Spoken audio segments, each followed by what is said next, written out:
Welcome back, everybody. Today, we're going to talk about making choices. My name's Rodney. And I'm Keith, and this is the Dad Chronicle, where we decided to set out to chronicle this day-by-day journey that we're taking to achieve some aspirational dreams of ours, building this business and raising families and doing the things that we're doing. And we decided to leave the breadcrumbs for our daughters for when they start to achieve and pursue. They can look back and they can check in on some of these ideas and thoughts and things that we were thinking about, and hopefully get some advice from you that we can build some community around. So making choices. All right, so making decisions, yes. making, choice making. Yes. You brought it up. So I did. I'll ask you today, what are your top couple of tips for the girls 27 years from now? 27, 15, 28, 102. I don't know. 6 months. I've been thinking a lot about this morning, and I really just for them. My first and foremost is understand everything you do should be an intentional decision, from the small to the big. And as you practice making decisions on the small things, like going to the gym, getting out of bed, eating healthy, whatever it might be, that's for a larger goal and vision in your life, know that those are practice for the larger decisions when you ultimately have to make them.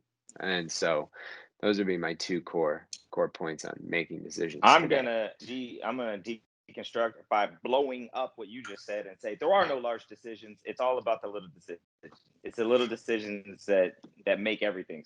So I think it's the little decisions, and I think the thing that I'm on right now, and I don't see this changing anytime soon, it's really about outcomes. Start with the outcomes, and I think for you personally, start with your vision of what you want. Get as crystal clear on that as possible, to the point where you can see every minute detail of it, and then work backwards into the outcomes you need from 5 years, 10 years, a year, 3 months, a month, a week, a day. So you can be making those decisions, because big things happen over small increments. Those small choices make the big thing. So that's my big thing. I think what's important in that is, and this kind of goes into mindset and presence, right? Your only moment is now. So if you want a later now, which would be the future, or a later now, to be a certain thing, right? Don't do that when I just take the sip. To be a certain thing, the only thing you can do now is control the decision you make. And I think it's important that we frame our the things that we do as decisions, as intentional decisions. As an example, it could be a decision to watch an hour of TV because you just are so burnt out from the day, you're tired, right? But you make that intentional decision to watch an hour of TV. You make the intentional decision to go to bed when you know you need to go to bed, so tomorrow is a good day. You make a decision to get up and go to the gym because you have some aspirational goals of fitness, whatever those may be. Ultimately, it's that moment of decision, because now what you're doing is you're taking ownership. You're saying, I am deciding to do this, versus sitting in front of the TV for 3 hours and go, boy, that show was really captivating. I couldn't pull my eyes away from it. Now I've got 1,000 things to do, right?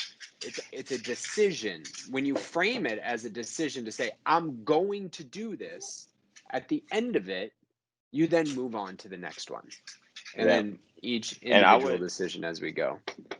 I would throw in here some thoughts about focus and decision fatigue. For me, I'm naturally, my focus is very scattered. I'm not ADD or ADHD diagnosed, or I'm not, period. But I'm very scattered. You can train focus. I have trained my focus to be higher, and that's something worthwhile. If your focus is low, you have a higher focus than me naturally, Keith. Another thing that I think is important is talk about decision fatigue. You have so much energy every single day towards making decisions, making good choices, doing hard things. So the whole concept of eating the frog and like waking up and doing the hardest thing first, the idea of getting the workout in first, or tackling that thing that you least want to do early, it gives momentum to the rest of the day. And frankly, at the end of the day, when you got to do the hard thing, it's hard because you're out of energy. Right. So I think about those. Do you think about that? Like, do you do anything for decision fatigue or to help you get around it? Yeah. I mean, it's one of the things. I do most of my hardest things early, like you said, throughout the morning, like the things that require the most cognitive load. So then later in the day, the decisions that need to be made are less. But I think you said it in the outset, like having a goal, a broader, like a bigger vision for your life changes how easy or hard it may be to make the small decisions, right? I recently started getting up at 5 a.m. I was getting up at almost 5:45 prior.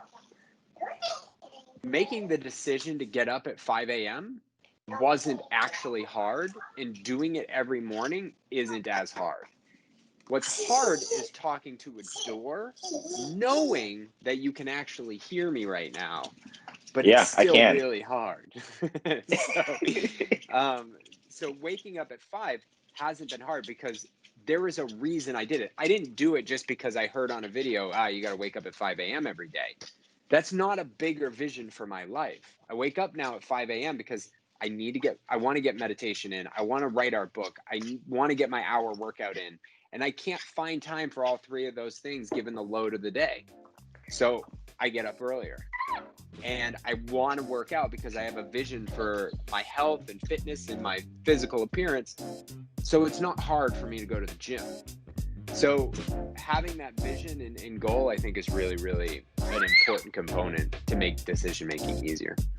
A tactical thing I've done is reduce my wardrobe, and I'm reducing it further to just be like super simple. Like I can pick up this shirt and it's going to go with anything. Yeah. These pants, we've got a situation of brewing. So what I'm going to do is let you ask the question, and I'm going to start signing off because I got to clean up some stuff. Do you have a framework for making decisions? Like, is it big decisions only? Do you think about small decisions? Like, how do you think about decisions? Let us know. The door is interested, and that towel is even more interested. We'll talk to you tomorrow.